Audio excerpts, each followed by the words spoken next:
23 de julio, Santa Brígida.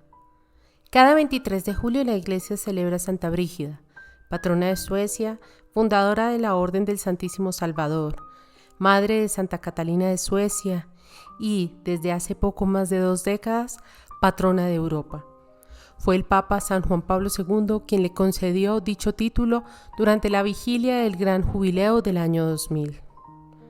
Años más tarde, en el 2010, Benedicto XVI afirmaba que la vida de Santa Brígida muestra el papel y la dignidad de la mujer dentro de la Iglesia, evidenciada en la actitud de respeto y de fidelidad plena al magisterio de la Iglesia, en particular al sucesor del apóstol Pedro.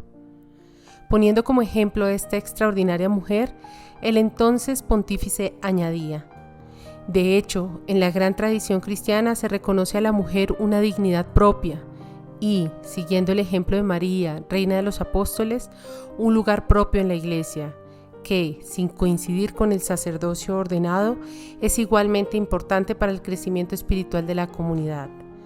Además, la colaboración de consagrados y consagradas, siempre en el respeto de su vocación específica, reviste una gran importancia en el mundo de hoy.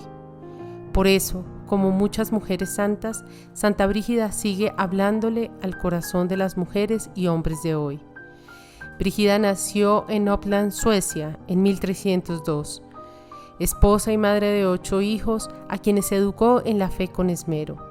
Al quedar viuda, decidió renunciar a un segundo matrimonio para dedicarse a la oración, la penitencia y las obras de caridad. Vendió sus posesiones, las entregó a la Iglesia e ingresó, sin que mediara consagración religiosa, al monasterio cisterciense de Albastra, en su país natal. A esta santa y mística, el Señor le reveló un conjunto de plegarias u oraciones, así como visiones de su pasión y mensajes que invitan al consuelo espiritual. Además, la Virgen María la instruyó en temas concernientes a la unidad de la Iglesia y el papado. El relato de las gracias particulares concedidas a Santa Brígida está contenido en sus revelaciones, dictadas a sus confesores y secretarios, y que conforman una extensa obra en 8 volúmenes. En estos textos se encuentran contenidas grandes promesas para la conversión y salvación de las almas. Asimismo, en el marco de sus experiencias místicas, la santa fue instruida por la Santísima Virgen María en la devoción a sus 7 dolores. La práctica de esta devoción implica rezar 7 Ave Marías diariamente, meditando las lágrimas y los dolores de la Madre de Dios. A quien se haga devoto, la Virgen le concederá paz y cuanto le haya sido solicitado, siempre y cuando no sea contrario a la voluntad de Dios. Además, la Virgen le defenderá en el combate espiritual, entre otras gracias.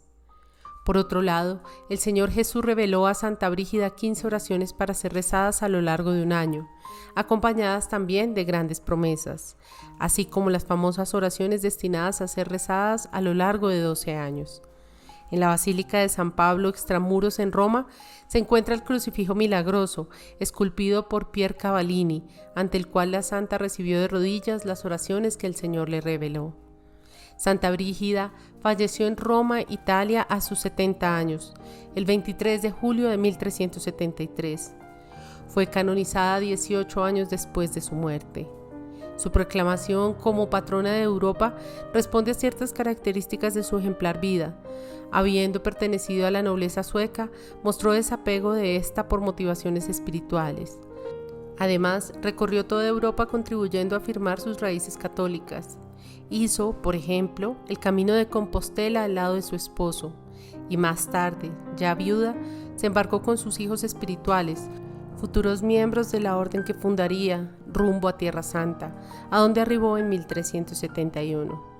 Después de la muerte de su esposo, Brígida se había consagrado por entero a la oración y al fortalecimiento, en diversos lugares, del espíritu y la letra de la vida monástica, en particular de la rama femenina. Fruto de este empeño fue la fundación de la Orden del Santísimo Salvador. Finalmente, su periplo en este mundo acabó en Roma, mientras pedía el regreso de los papas exiliados en Aviñón en ese momento.